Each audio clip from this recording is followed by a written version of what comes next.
Olá, pessoal! Hoje nós damos início aí à disciplina de saúde da mulher e da criança, tá? Eu sou a professora Daniele Fernandes, estou aí no CIES há alguns semestres, né? Venho ministrando essa disciplina aí. Para alguns que não me conhecem, né? Sou enfermeira, tá? Formada aí pela Universidade de Brasília. Também tenho mestrado na área de saúde da criança. Todos os meus trabalhos, né, que eu desenvolvi durante a graduação foram voltados para a área da saúde da mulher e da criança, todas as pesquisas que eu realizei e todas as pesquisas, todos esses projetos, né, de extensão e estágios foram desenvolvidos na área de saúde materno-infantil. E aí, continuo estudante igual vocês, né, só que agora como doutorado para a gente aumentar o conhecimento aí, tá? Hoje a gente dá início à aula de saúde da mulher e da criança com o tema de sistema reprodutor, tá? E aí esse sistema reprodutor, a gente vai ver as nuances, né, de o que apresenta, não é o sistema reprodutor masculino não, a gente vai se ater aqui na aula somente ao sistema reprodutor feminino, tá? E aí, em relação a esse sistema reprodutor feminino, a gente vai estudar desde a formação, dos órgãos ali presentes, né, até a gente ter aí o ciclo menstrual, a gestação, alterações aí que ocorrem durante a gestação, né, como que se dá o pré-natal, quais são as doenças decorrentes aí da gestação, quais são as doenças que podem aparecer por conta da gestação e quais as doenças que podem impactar na saúde desse bebê após o nascimento. Vamos também estudar sobre puerpério, tá? E estendendo aí para a área também, depois do puerpério, né, a gente vai estudar aí a área da saúde da criança em si, a pediatria e um pouco aí de UTI e NEO, algumas coisas que a gente vai ver de UTI e NEO, só para vocês se situarem. Uma coisa importante também que vale destacar para vocês é que as nossas aulas, elas são segundas, quartas e sextas-feiras, tá? Então, agora a gente está nessa modalidade de fazer a gravação por videoaulas, tá? E aí, a gente vai ter uns momentos para tirar as dúvidas, mas eu peço a compreensão de vocês que se as nossas aulas são segunda, quarta e sexta, à noite, que me mandem mensagem somente nesses dias. Fora desse período aí, não mandem não, porque eu não vou responder. Vou me ater só nas segundas, quartas e sextas, porque senão fica bombardeando o WhatsApp de mensagem, professora, o trabalho tal, professora, não entendi o ciclo menstrual. E aí, para vocês ter essa noção mesmo dos atendimentos, para não falar, a professora visualizou e não me respondeu, tá? Porque eu vou revisualizar conforme os nossos dias de aula. Então, para a gente iniciar, a gente vai começar aqui, né, saúde da mulher, com o sistema reprodutor feminino, tá? Adentrando no sistema reprodutor, o que a gente tem aí? A gente define o sistema, né, o reprodutor da mulher, todos esses órgãos, tubas, ovários, a cérvix, a vagina, elas estão relacionadas com o sistema reprodutor feminino. E aí a gente segue essas estruturas, né, vagina, o cérvix, a gente vai entender o que tem dentro aí dessa vagina, o tecido, mucosas, o que tem aí nesse útero, como que o útero ele é subdividido, tá? Como que em relação a esses ovários, aonde que ocorre a fecundação, como que é feita aí esse encontro do espermatozoide e do óvulo, tá? E aí a gente vai estudar todas essas nuances, tá? Vocês vão ver, teve até aluno que brincou e falou comigo assim, professora, mas esse desenho aí da vagina, eu não sabia que a vagina tinha tanta estrutura. E aí a gente vai permeando esse sistema reprodutor para vocês terem um conhecimento do que a gente tem aí, tá? Então, dando seguimento, a gente vai falar sobre a vagina, tá? Essa vagina a gente tem aí que ela possui esses lábios, tá? Os lábios maiores e os lábios menores. Lembrando que a gente tem aqui o clítoris, a gente fala muito que esse clítoris, ele é um órgão que é um órgão de prazer, né? Que dá uma sensibilidade ali, né, para o prazer. A gente segue com esses lábios maiores e esses lábios menores, a gente tem aí que eles são irrigados, né, são inervados, tá? A gente tem mucosas, prega-mucosas, umas pregas, né, cutâneas mucosas aí presente, e mais internamente a gente encontra os lábios menores, tá? Seguindo aí a nossa aula, aqui na nossa vulva, o que a gente apresenta aqui na vulva? A gente tem o grande clítoris, tá? Corpos cavernosos, né? A abertura da uretra. E nessa vulva a gente fala que esse clítoris, tá? O clítoris, ele vai ser um órgão, aquilo que eu falei para vocês, um órgão altamente sensível. Então, ele é um órgão do qual ele é um homólogo ao pênis, tá? Então, ele é formado por um tecido erétil. Então, por isso que ele é sensível, ele é sensação de prazer para a mulher, tá? E logo abaixo a gente encontra aqui a vagina, tem a abertura da vagina.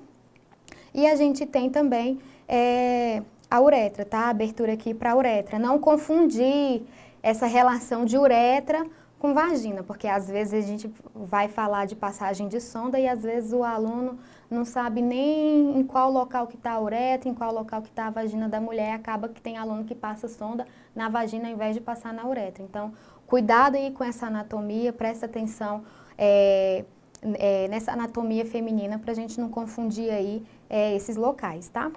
Avançando, a gente segue aí para a vagina interna. Nessa vagina interna, ela é um canal que ela tem aí de 6 a 10 centímetros de comprimento, tá? A parede da vagina, elas são paredes elásticas, então ela que vai ligar o colo do útero aos meus genitais externos, tá? Essa vagina interna, ela vai tá aí, a gente tem, encontrando com ela aí, a gente tem os ovários mais em cima, a útera, ela vai ser o canal aonde a gente vai estar ligado aí o colo do útero com os genitais externos. Essa parte da vagina que a gente liga o colo do útero com os genitais externos é o canal de comunicação aí. Então, por exemplo, um Papa Nicolau, se eu falo para vocês que essa vagina, ela liga esse colo do útero, é porque quando a gente vai realizar o exame de Papa Nicolau, vai ser nesse sistema aí dessa vagina, tá? Então, é conectado o espéculozinho na vagina da mulher, para lá no fundo fazer a coleta do colo do útero, fazer a nossa coleta que a gente chama aí de Papa Nicolau, tá? Seguindo, a gente avança aí para a vagina interna, tá? Então, o que que a gente tem aqui? Essa vagina, ela contém uma abertura, tá? Essa aberturazinha aí da vagina, ela possui glândulas que a gente chama de glândulas de Bartholin, tá? Essas glândulas de Bartholin é a glândula que vai secretar um muco lubrificante, é o que vai secretar aquele muco lubrificante lá, propriamente da vagina. São nessas glândulas de Bartholin que às vezes a mulher ela tem uma doença que a gente chama dentro da ginecologia de bartolinite, que é justamente problemas aí na secreção desse muco, tá? Então a mulher fica com essa secreção prejudicada. Então é feito um tratamento, né, caso essa mulher não tenha esse problema nessas glândulas. Mas para lembrar que na vagina a gente tem essas glândulas de Bartholin para que tem aí a presença a secreção desse muco lubrificante. Além disso também, a gente tem aqui o que a gente chama de glândulas de Skene. Essas glândulas, elas vão fazer com que tenha uma enzima que vai intervir na excitação e na ejaculação feminina. Então, são enzimas que vão estar ali presentes para que haja aí uma excitação para a mulher, uma sensação de prazer, né, e para, consequentemente, aí a ejaculação feminina, tá? Quando a gente segue aí, a gente mostra que dentro da vagina interna, diferentes tipos de ímens, tá? Que esses ímens, eles são localizados, né, internamente na vagina.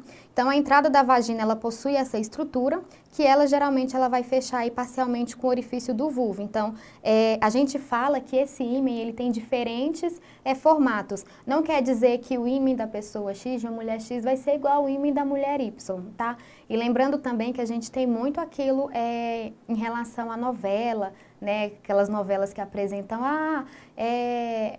principalmente aquelas novelas de época, né? Que a gente tem lá aquelas mulheres que falam que na primeira relação sexual é rompido o ímen e que nesse ímen aí tem um sangramento.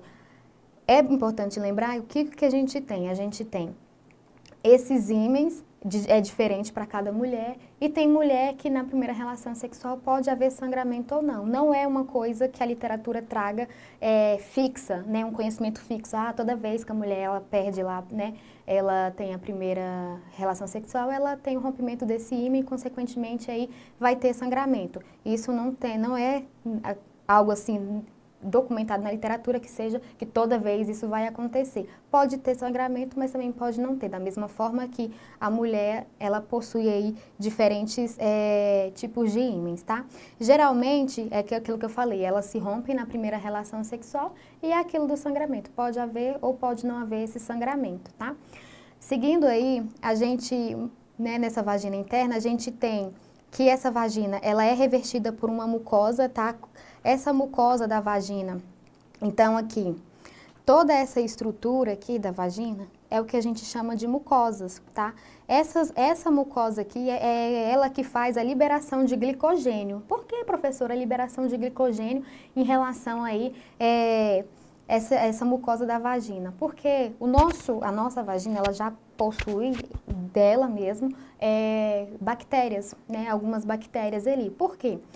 Quando vocês vão perceber que quando essa mulher, ela tem problema em relação infecção vaginal, ela tem aquelas infecções vaginais, ela tem aquelas, às vezes aquele corrimento, tá? E aí a gente fala muito em relação a essas bactérias. A mulher em si, ela já possui bactérias, mas são não aquelas bactérias que vão se tornar patogênicas, que vão ser bactérias que vai matar a mulher, vai estar lá no canal vaginal, se ela tiver relação vai matar o homem também. Não, não é isso. É bactérias que nem lá no estômago. No estômago não tem bactérias lá? Da mesma forma na vagina, a gente tem algumas bactérias aí nessa vagina que vai realizar esse processo aí, a liberação desse glicogênio.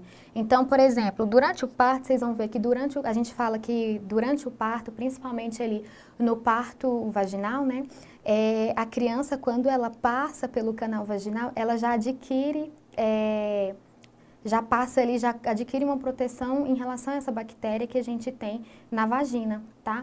Quer dizer que uma de parto normal, de cesárea não vai ter? Vai ter também, só que para essa criança que está passando ali no canal, ela vai ter uma maior resistência, tá? Em relação a essas bactérias, tá? Essas bactérias no canal vaginal, ela vai fermentar o glicogênio, né? Então, ela vai fazer o quê?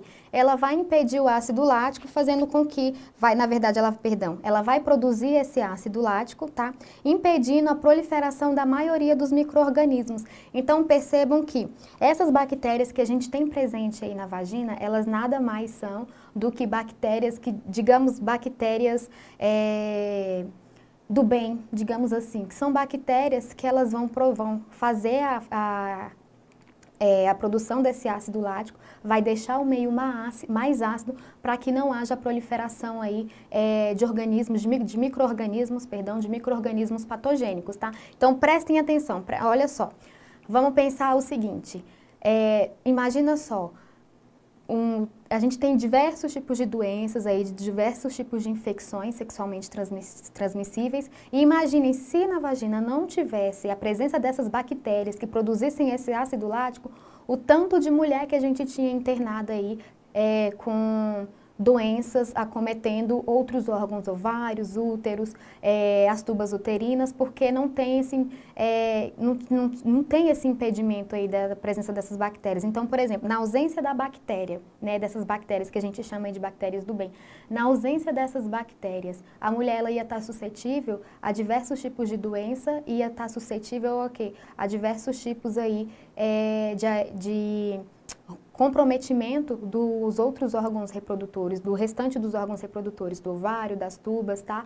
E aí, justamente essas bactérias, elas fazem isso, vai fermentar, né, vai produzir o ácido lático, para que haja um impedimento aí dessa proliferação desses organismos que seriam patogênicos, tá? É por isso que a vagina, ela libera aquele muco, né, e às vezes a vagina, ela dá um sinal de que olha, alguma coisa aí tem algum problema aí, né? Então, geralmente ela dá sinais, por exemplo, através de ardência, de prurido, que é a coceira, através também daquele corrimento. Então, ela já dá indícios de que, alguma coisa aconteceu aí, tá com algum processo infeccioso, tá? E isso é a forma dela mostrar que tá acontecendo alguma coisa aí dentro, tá bom?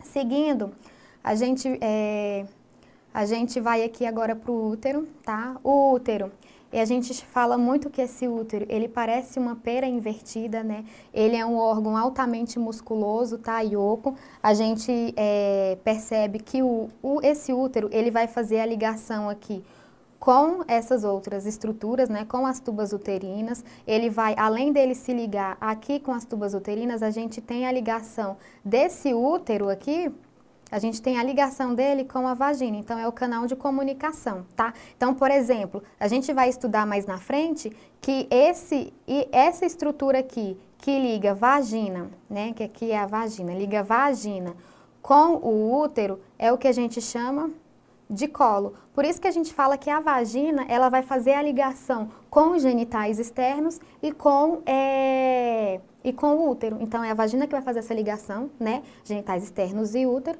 E o útero, ele vai fazer a comunicação entre a vagina e com as tubas uterinas. Seguindo, aí a gente mostra aí a estrutura desse útero. Então, o útero, ele tem 4 estruturas. E essas estruturas são o colo, né, o istmo, o corpo e o fundo. Lembra que é daqui que é coletado lá quando a gente faz, isso aqui que a gente lembra lá quando a gente faz o exame de Papa Nicolau. Escrevi aqui, Papa Nicolau. Tá? É desse colozinho do útero que a gente faz a coleta, que é colocado numa laminazinha, o esfregaço, e nessa laminazinha que a gente consegue colocar, né, no potinho lá que tem uma estrutura, né, tem um líquido ali, uma estrutura ali dentro que vai manter essa minha lâmina para poder ser realizado aí né, para verificar mesmo o exame dessa paciente, tá? Verificar como é que tá essa estrutura aí do colo do útero dela, tá? Só lembrar um pouquinho para vocês que o que a gente tem, né, em relação aí esses órgãos reprodutores também. A gente tem muita mulher com afecções ginecológicas. Numa aula mais para frente a gente vai estudar, não se preocupem.